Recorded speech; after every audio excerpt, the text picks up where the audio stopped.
En une cérémonie, on a vécu deux événements bien particuliers.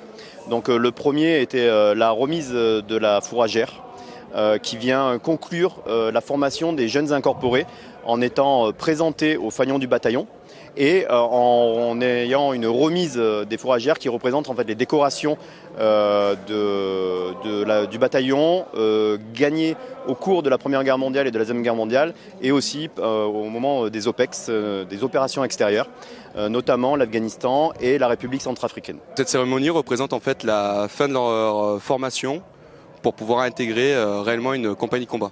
Donc ils sont passés par le CEFIM durant 3 mois, puis après une formation de spécialité alpine. Très particulier, parce que c'est unique, on le fait qu'une seule fois dans l'armée. Très fier de cette cérémonie, de ces fourragères, très fier. Alors c'est une journée qui est riche en émotions quand même, parce que bon, ça nous met, ça marque la fin de nos classes, et quelque part on est fiers de ces 7 mois qui ont suivi, quoi. Ça signifie vraiment la fin de leur engagement, de leur formation, et ils sont prêts à servir à 100%. Et ensuite le deuxième événement, donc c'était le renouvellement en fait du jumelage avec Saint-Jean-de-Maurienne et entre la première compagnie.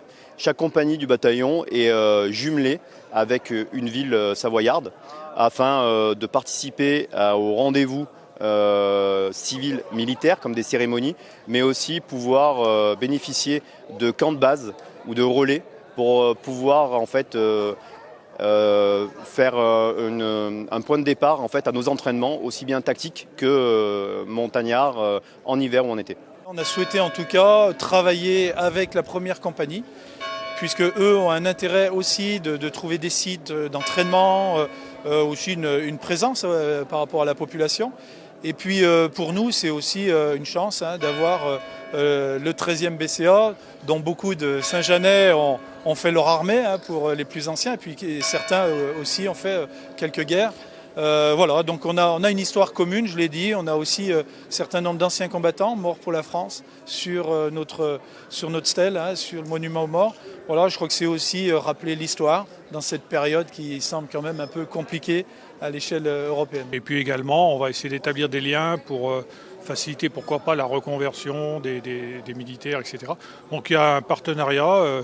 Aujourd'hui, il démarre et j'espère que on va pouvoir le continuer de nombreuses années.